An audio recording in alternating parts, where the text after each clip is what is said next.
Hi friends, दिव्यांग channel में आप सभी का हार्दिक स्वागत है और मैं हूं पंकज राय। आज मैं आप सभी के लिए अगला हिंदी का प्रैक्टिस पेपर सेट लेकर के आया हूं। तो मुझे उम्मीद है कि आपको ये प्रैक्टिस पेपर सेट पसंद आएगा। आप इसे ज़्यादा से ज़्यादा लाइक करेंगे और अपने दोस्तों मित्रों तक शेयर करेंगे।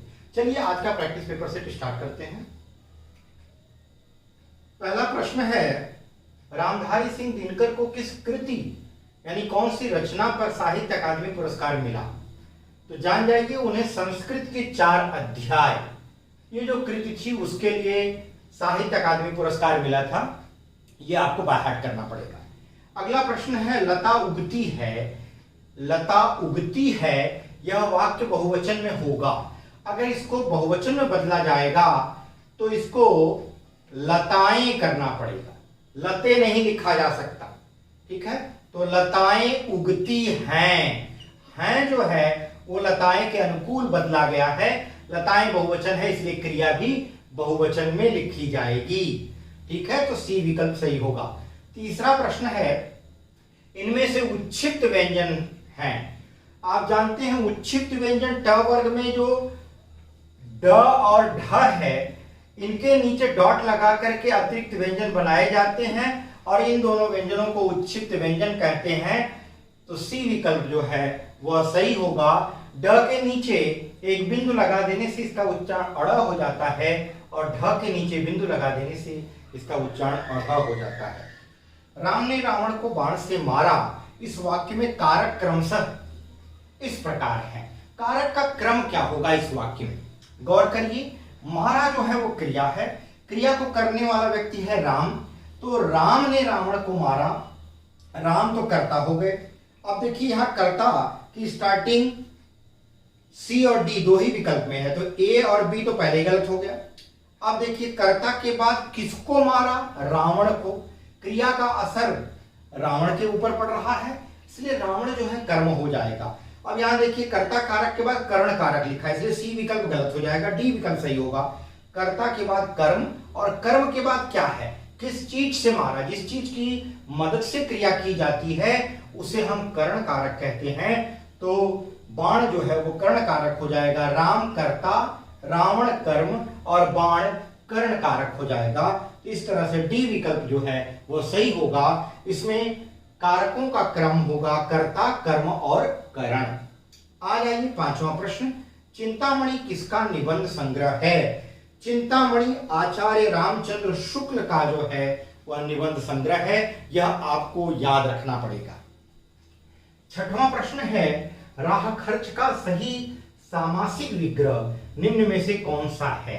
राह खर्च शब्द गौर करिए, राह खर्च लिखा है तो यहां आ जाएगा राह के लिए खर्च। जब इसका विग्रह किया जाएगा तो यहां के लिए बीच में आएगा और यहां पर संप्रदान तत्पुरुष समास है। ठीक है, आ जाइए सातवां प्रश्न। तो बी विकल्प छठवें में सही होगा। सातवां प्रश्न देखते हैं, अशुद्ध वाक्य पहचानिए। सीता घर चली सही वाक्य है। राम पहाड़ पर चढ़ा सही है। राम ने ग्रंथ पढ़ा ये भी सही है।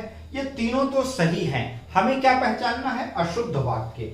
हमने सामने बैठे, हमने सामने बैठे ये गलत वाक्य है।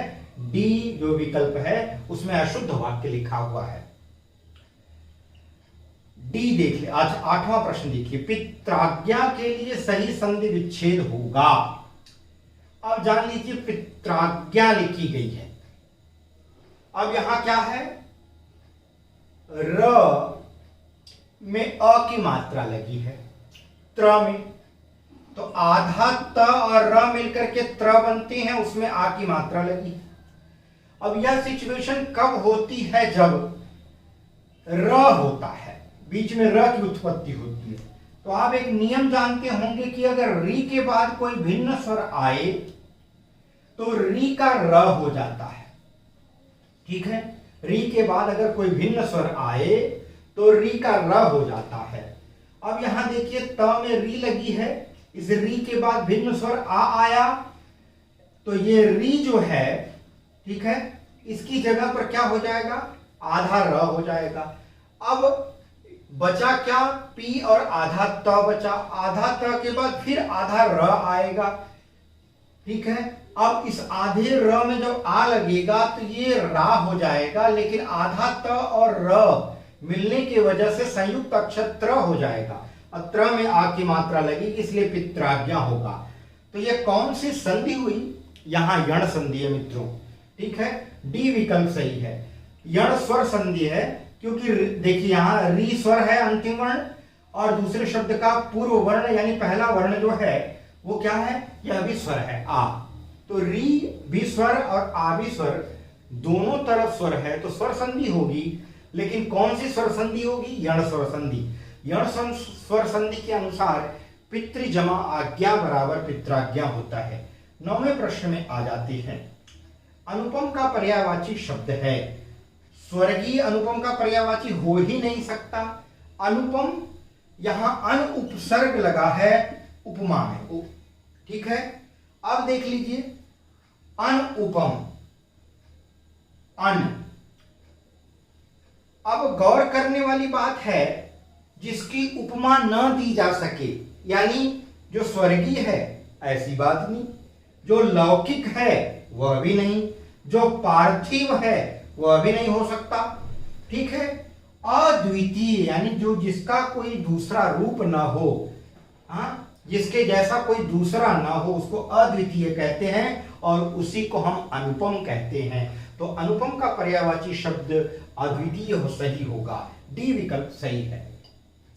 10वें प्रश्न पर विचार करेंगे मित्रों। सकर्मक क्रिया जिसके कर्ता में ने का प्रयोग हो, अब वह सकर्मक क्रिया हमें ढूंढनी है। देखिए रोना क्रिया, कूदना क्रिया और हंसना क्रिया, ये जो 3 क्रियाएं हैं ये अकर्मक क्रियाएं हैं, ठीक है। क्या है ये? अकर्मक क्रियाएं हैं, क्योंकि रोना के साथ कभी कर्म नहीं लगाया जा सकता, कूदना के साथ नहीं लगाया जा सकता, हंसना के साथ भी कर्म का प्रयोग नहीं होता। तो कौन सी ऐसी क्रिया है जिसके साथ कर्म का प्रयोग होगा? देखना, क्योंकि व्यक्ति जब भी कोई चीज देखने की क्रिया करेगा तो कोई ना कोई चीज वह देखेगा। जिस चीज को देखेगा यानी देखना क्रिया का प्रभाव उस चीज पर पड़ेगा, चाहे वह व्यक्ति चित्र देख रहा हो, फिल्म देख रहा हो या कोई दृश्य देख रहा हो, ठीक है। तो जब भी देखना क्रिया की जाएगी तो उसका प्रभाव किसी न किसी चीज पर पड़ेगा और वह चीज कर्म होगी। तो जब भी वाक्य लिखा जाएगा तो यहां पर ऐसा कहा जा सकता है कि जैसे मैंने मान लीजिए एक वाक्य बनाया, राम ने चित्र देखा, ठीक है। तो राम ने चित्र देखा, तो देखना क्रिया जो है वहां कर्ता के साथ ने का प्रयोग किया जा सकता है। कौन से काल में? भूतकाल में। तो ए विकल्प सही होगा। आ जाएगी 11वां प्रश्न। वर्ण का अर्थ नहीं होता। अब जानते हैं कि वर्ण एक अनेकार्थी शब्द है। वर्ण का अर्थ होता है अक्षर, वर्ण का अर्थ होता है रंग, वर्ण का अर्थ जाति भी होता है, आप किस वर्ण के हैं, ठीक है। उसका वर्ण गौर वर्ण है यानी वह गोरे रंग का है, और वर्ण का अर्थ अक्षर भी होता है। तो वर्ण एक अनेकार्थी शब्द है, लेकिन इसमें से कौन सा ऐसा विकल्प है जिसमें वर्ण का अर्थ नहीं है? वह है डी विकल्प, वर्ण का अर्थ सुंदर नहीं होता। चलिए अब 12वें प्रश्न से आगे के प्रश्नों को देखेंगे। 12वां प्रश्न है, निम्न में प्रेरणार्थक क्रिया है चलना, जगाना, पढ़ना और बदलना। चलना क्रिया व्यक्ति स्वयं करता है। यह यहां देखिए चलना जो लिखा गया है यह प्रेरणार्थक नहीं हो सकती। अगर लिखा जाता है चलवाया तब हो सकता है प्रेरणार्थक। पढ़ना यह प्रेरणार्थक क्रिया नहीं होगी। अगर उसको लिखा जाएगा पढ़वाया या बदलना से बदलवाया तब यह प्रेरणार्थक क्रिया होगी। लेकिन जगाना पर गौर करिए, व्यक्ति जिसको जगाता है जागने का कार्य वह करता है, लेकिन जगाने वाला जो है वह जागने वाले को प्रेरणा देता है। तो इसलिए जगाना जो है प्रेरणार्थक क्रिया होगी। कुंडलिया छंद में होता है। देखिए जो कुंडलिया छंद होता है वह विषम मात्रिक छंद होता है। इसमें दोहा और रोला दोनों छंद मिलाकर के कुंडलिया की रचना की जाती है। यानी कुंडलिया छंद जब बनाया जाता है तो उसमें पहले दोहा आता है और फिर रोला आता है, इसीलिए इसको विषम मात्रिक छंद कहते हैं। आगे आ जाइए 14वां, जिस समास में उत्तर पद के अर्थ की प्रधानता होती है उसे कहते हैं। उत्तर पद की प्रधानता तत्पुरुष समास में होती है। बहुव्रीहि समास जो होता है वहां पूर्व पद और उत्तर पद मिलकर के किसी अन्य पद की तरफ इशारा करते हैं या किसी अन्य पद को इंगित करते हैं, तो वहां बहुव्रीहि समास होता है। अव्ययी भाव समास में पूर्व पद अव्यय होता है, जिसके मिलने के कारण समस्त पद भी अव्यय हो जाता है। द्वंद्व समास में क्या होता है, दोनों पद प्रधान होते हैं। ठीक है, तो ये तीनों नहीं होंगे बल्कि क्या होगा, तत्पुरुष समास। 15वां है रानी केतकी की कहानी के रचयिता कौन है। 4 विकल्प दिए गए हैं, वृंदावन लाल वर्मा, किशोरी लाल गोस्वामी, माधव सप्रे, इंसा अल्लाह खां। तो रानी केतकी की कहानी इंसा अल्लाह खां ने लिखी थी, डी विकल्प सही है। 16वां प्रश्न है, निम्नलिखित में से कौन सा शब्दालंकार है। उपमा जो है वह अर्थालंकार होता है, रूपक भी अर्थालंकार होता है और उत्प्रेक्षा भी अर्थालंकार होता है। जहां अर्थ के आधार पर कविता में सौंदर्य उत्पन्न किया जाता है वहां अर्थालंकार होता है। उपमा, रूपक और उत्प्रेक्षा ये तीनों अलंकार अर्थालंकार हैं, जबकि यमक अलंकार शब्दालंकार होता है, क्योंकि यहाँ शब्द की आवृत्ति भी होती है और उनके हर बार आवृत्ति में उनके अर्थ भी भिन्न भिन्न पाए जाते हैं। इसीलिए वहां शब्द के कारण काव्य में या कविता में सौंदर्य उत्पन्न किया जाता है। यही कारण है कि यमक अलंकार शब्दालंकार है। 17वां प्रश्न देखते हैं, निम्नलिखित में तद्भव शब्द है। देखिए, तद्भव शब्द वह शब्द होता है जो संस्कृत से आए हुए शब्दों को बदल करके बनाया जाता है। और तत्सम, तत् का मतलब होता है उसी, सम मतलब समान, उसी के समान, अर्थात संस्कृत के समान। जो शब्द संस्कृत से लिए गए हैं वे तत्सम शब्द कहलाते हैं। अचरज जो शब्द है यह तद्भव शब्द है। ठीक है, यह आश्चर्य जो है वह तत्सम शब्द है। तो यहां तद्भव शब्द देखना है तो अचरज जो है वह तद्भव है, जो कि आश्चर्य शब्द को बदल करके अचरज बनाया गया है। आगे आ जाइए, अंधकार, अंगरक्षक और आशा, ये तीनों शब्द तत्सम हैं। अंधकार का अंधेरा तद्भव होता है, अंगरक्षक का अंगरखा होता है, आशा का आस होता है। ये सब तद्भव शब्द हैं। ठीक है, तो अंधकार, अंगरक्षक और आशा तत्सम हैं, जिनके मैंने आपको तद्भव बता दिए। लेकिन यहाँ अचरज शब्द ऐसा है जो पहले से ही तद्भव रूप में लिखा गया है। 18वां प्रश्न देखेंगे, हमें सूर्य नमस्कार करना चाहिए, रेखांकित शब्द का पर्यायवाची होगा। अब गौर करिए, यहाँ सूर्य को रेखांकित किया गया है। आप जानते हैं कि सूर्य के पर्यायवाची होते हैं दिनकर, दिवाकर, भानु, भास्कर, आदित्य, मार्तंड, ठीक है, रवि, ये सब, आदित्य, ये सब जो शब्द होते हैं वे सूर्य के पर्यायवाची शब्द होते हैं। यहाँ दिनकर दिया गया है जो सूर्य का पर्यायवाची है। नरेश, कलाधर और सारंग ये जो हैं सूर्य के पर्यायवाची नहीं है। 19वां प्रश्न, निम्न में से कौन विराम चिन्ह का प्रकार नहीं है। हमें वह विराम चिन्ह का प्रकार ढूंढना है जो विराम चिन्ह नहीं होता। निर्देशक विराम चिन्ह होता है, लाघव भी विराम चिन्ह होता है, विवरण भी विराम चिन्ह होता है, लेकिन उपदेशक ऐसा कोई विराम चिन्ह नहीं है। तो सी विकल्प जो है वह सही होगा। ठीक है, सी विकल्प सही होगा, बाकी सभी गलत होंगे, क्योंकि हमें ऐसा शब्द ढूंढना है जो विराम चिन्ह नहीं है। 20वां प्रश्न देखेंगे, नाक रगड़ना का क्या अर्थ है। नाक रगड़ना का अर्थ नाक में चोट लगना, या तो शाब्दिक अर्थ हो सकता है, इज्जत देना नहीं हो सकता, दीनता पूर्वक प्रार्थना करना। जब हम इस देखिए मुहावरे जो होते हैं वहां पर ज्यादातर ऐसा देखा गया है कि अंतिम जो शब्द होता है क्रिया शब्द होता है और उसमें ना प्रत्यय लगा दिया जाता है, रगड़ना। ठीक है, ज्यादातर क्रियाएं पाई जाती हैं लास्ट में, और ज्यादातर की मैंने बात की। दूसरी खासियत यह होती है कि मुहावरे अपना विशेष अर्थ रखते हैं, ये पूर्ण वाक्य न होकर के वाक्यांश होते हैं। दीनता पूर्वक प्रार्थना करना यानी बहुत ही, ठीक है, विनम्रता से प्रार्थना करना नाक रगड़ना कहलाता है। चापलूसी करना इसका अर्थ नहीं होता, तो सी विकल्प सही होगा। 21वां प्रश्न आते हैं, मैं आज तक परीक्षा में सफल ही हुई हूं। यहां तक शब्द को रेखांकित किया गया है। ठीक है, यह रेखांकित पद, मैंने प्रश्न शायद पूरा लिखना भूल गया हूं, थोड़ा सा उसको सुधार लीजिएगा। मैं आज तक परीक्षा में सफल हुई हूं, रेखांकित पद जो है वह क्या है।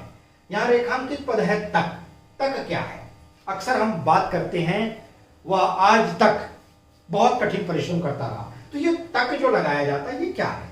तक जो है बेटा आप जान लीजिए तक निपात होता है। निपात वे शब्द होते हैं जब वाक्य में वक्ता कहीं पर बल देना चाहता है तो ऐसे शब्दों का प्रयोग करता है।